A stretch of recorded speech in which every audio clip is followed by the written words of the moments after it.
এই ক্যামেরাগুলো এখন আর শুধু গন্ডারদের চলাফেরার উপর নজর রাখার জন্য বসানো হচ্ছে না।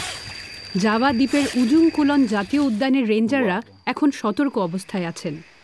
তারা শিকারীদের খুঁজছেন যারা ইতিমধ্যে প্রায় 1/3 জাভান গন্ডার হত্যা করেছে। এই জাতের গন্ডার শুধু সেখানেই পাওয়া যায়। আমি খুব দুঃখ পেয়েছি। জাতীয় উদ্যানের কাছে বাস করা মানুষেরা তাদের নিজেদের স্বার্থে গন্ডারদের হত্যা করছে। আমরা এটা আশা করিনি। আগে যারা বনে অবৈধভাবে শিকার করতেন তারা এই পশুদের কিছু করতেন না। রেঞ্জাররা গত বছর জানতে পারেন যে উদ্যানের প্রত্যন্ত এলাকায় গন্ডার নিধন চলছে। এরপর পুলিশ শিকারীদের একটি দলকে আটকের পর রেঞ্জারেরা মৃত গন্ডারের অবশিষ্টাংশ খুঁজে পেয়েছিলেন। 2019 সাল থেকে 26টি গন্ডার হত্যার খবর পাওয়া গেছে। শিকারীরা গন্ডারদের শিং বার করে নিতেন, যেগুলো চীনের কালোবাজারে অনেক দামে বিক্রি হয়। গন্ডার শিকারীদের দুটি গ্রুপ আছে। একটিকে আমরা ধরেছি, এরপর মূল হোতাকে ধরা হয়েছে। এখন আমরা আরেক গ্রুপকে ধরার চেষ্টা করছি।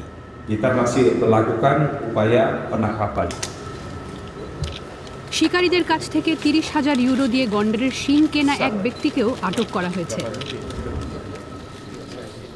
শিকারীরা জানতেন ঠিক কোথায় গন্ডারদের পাওয়া যায়, সে কারণে কর্তৃপক্ষ এখন আরও বেশি সতর্ক। Tapi saya tidak mau menjemput lagi. Ini kesalahan-kesalahan kita yang lalu adalah menyebut jumlah kamera, menyebut lokasi.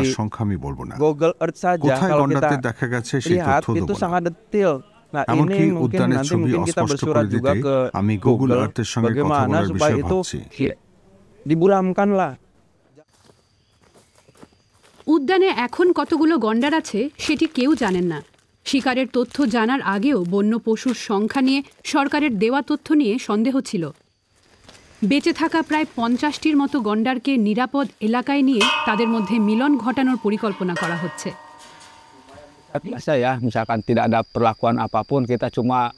এখন যতগুলো গন্ডার আছে তাদের টিকিয়ে রাখাই যথেষ্ট নয়, কারণ তাহলে 50 বছরের মধ্যে সব জাভান গন্ডার মরে যেতে পারে। এর কয়েকটি কারণ আছে।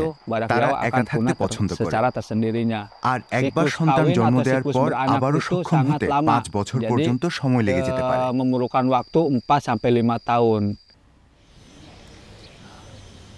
গন্ডারদের প্রজননে সহায়তা করা একটি দীর্ঘমেয়াদী ও উচ্চাভিলাষী পরিকল্পনা।